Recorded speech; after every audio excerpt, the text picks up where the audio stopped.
Bem, vamos aí para a nossa reta final, para terminarmos a nossa aula, né? Mais um vídeo. Eu quero nesse momento falar com vocês sobre o valor dessa epístola.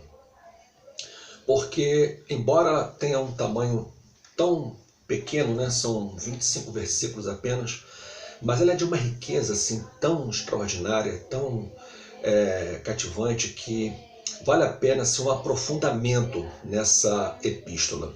Então, eu destaquei aqui, eu peguei aqui uma informação muito interessante de alguns autores. Eu quero passar para vocês aqui, um deles aqui, do Meyer Pearman, do seu livro Através da Bíblia, livro por livro, né? Eu quero passar aqui para vocês essas informações de respeito ao valor, né, dessa epístola. Em que consiste o valor dessa epístola? Como nós podemos ver a importância, o valor, né, desse material, da carta de Paulo a Filemão? Primeiro, nós temos o valor pessoal. Em que sentido?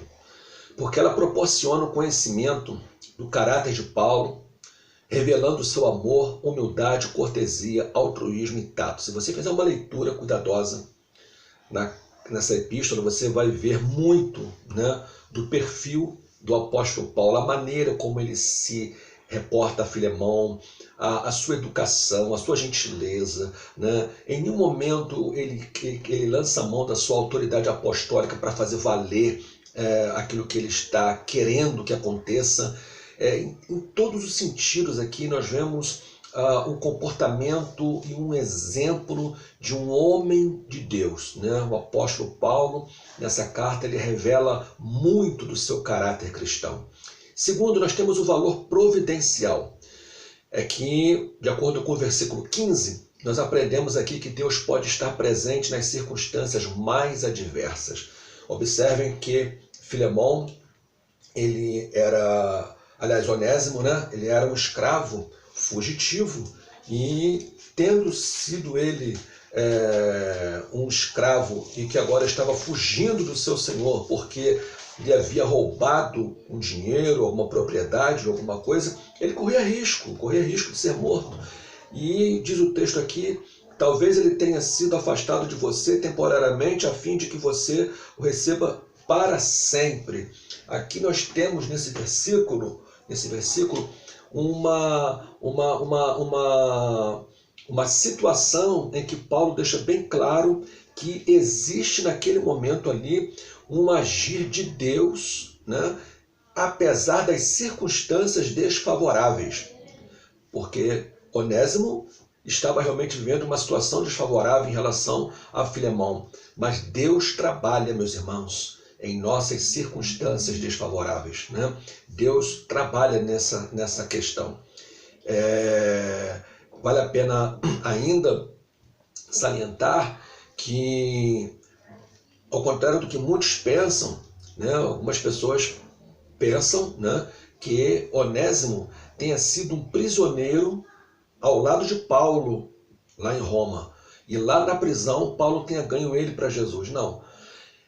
Onésimo fugiu de casa, foi para Roma, tendo em vista que Roma, por ser uma cidade com um grande número de habitantes, ele não seria surpreendido, ele não seria flagrado, não seria pego, não seria preso ali em Roma e poderia viver em total liberdade até o fim da sua vida. Mas o Senhor, que conhece Onésimo e conhece Paulo, providencia uma maneira, providencia um momento para que Onésimo se aproxime de Paulo, conheça Paulo, e Paulo então fale de Cristo para ele, e Onésimo então se converte. Onésimo se transforma num cooperador do ministério de Paulo. Paulo está preso, Onésimo está solto, e Onésimo continua sendo um cooperador, um ajudador do ministério de Paulo lá em Colossos.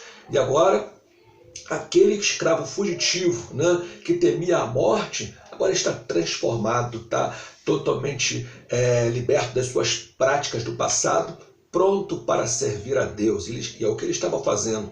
Então, nós vimos aqui um valor providencial. Deus agindo em meio às circunstâncias adversas da vida. Valor prático. Somos animados a buscar e redimir o mais baixo e degradado.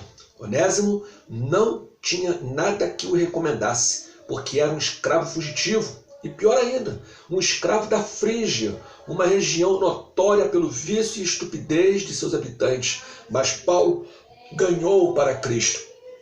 Onésimo aponta para aquelas pessoas que às vezes a gente olha e vê assim, para essa pessoa não tem mais jeito, para essa pessoa não tem solução, para essa pessoa não tem esperança. Onésimo nos ensina, a história de Onésimo nos ensina que quando o agir de Deus acontece, quando o poder transformador do Evangelho acontece, aquele que está desenganado pela sociedade, ele é resgatado, transformado pela graça de Deus e agora se transforma não apenas num servo de Deus, não apenas num salvo em Cristo, mas num cooperador do ministério do apóstolo Paulo.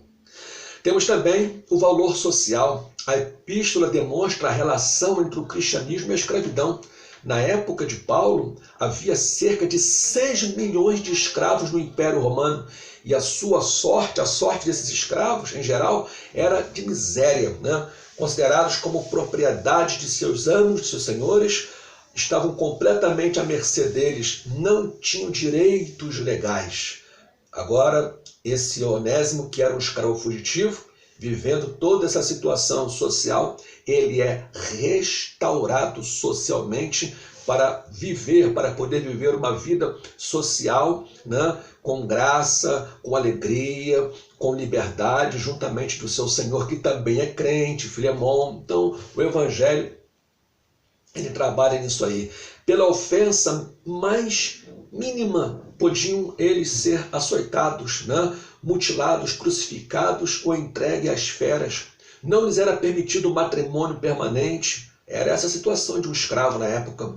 Mas somente uniões temporais que podiam ser rompidas segundo a vontade do seu amo. Ou seja, o casamento acontecia e durava enquanto o senhor, o dono daquele escravo, permitisse que acontecesse, porque ele não tinha liberdade nem para permanecer casado o tempo que quisesse. Pode ser perguntado por que o cristianismo não procurou destruir esse sistema. Isso é uma questão interessante. Já parou para pensar por que o cristianismo não bateu de frente com o sistema, né, da escravatura na época? Por que não há uma mensagem bíblica de confronto direto com o sistema da escravatura? Por que, meus irmãos? Porque a mensagem do Evangelho é uma mensagem de paz, é uma mensagem de amor, é uma mensagem de transformação. A mensagem do Evangelho não é simplesmente uma proposta para eliminar uma escravidão social, mas para eliminar a escravidão espiritual, a escravidão do pecado e, consequentemente, esta pessoa poder viver uma vida de total libertação, de total liberdade espiritual e poder, então, o senhor deste escravo ter aquela consciência de que o Evangelho, né, é o poder de Deus para transformar situações. Este senhor, este proprietário, esse dono de escravo, poder então, como Filemão, acolher novamente o seu escravo, que agora é irmão em Cristo, e poder então viver uma vida de liberdade no Senhor. É essa a mensagem do valor social que nós encontramos aqui nessa epístola, né? Mas temos também, claro, o seu valor espiritual, que proporciona-nos alguns símbolos notáveis da nossa salvação. E algumas situações aqui são muito interessantes que nós podemos fazer uma aplicação espiritual para a nossa vida, né? Com relação aquilo que acontece, né, na história aqui relatada na epístola a Filemão, nós vamos encontrar algumas lições muito interessantes, como, por exemplo, Onésimo abandonando o seu amo. Que lição espiritual nós podemos tirar daqui? Paulo encontra Onésimo. Paulo intercede em favor de Onésimo. Depois nós vemos a identificação de Paulo com o escravo. Paulo se alinha a ele, Paulo se identifica com ele. Depois nós temos a oferta que Paulo estava disposto a pagar, né, para que Onésimo fosse restituído ao seu convívio. Ele chega a dizer que se alguma coisa ele fez, roubou, defraudou a Filemão, Paulo estava pronto para restituir diretamente a Filemão. Hoje nós temos a recepção de Onésimo por Filemão por conta de Paulo e a restauração do escravo ao favor do seu amo, né? Eu vou detalhar melhor isso aqui no próximo vídeo, porque vamos gastar um tempinho a mais, e em seguida estaremos encerrando então a nossa aula.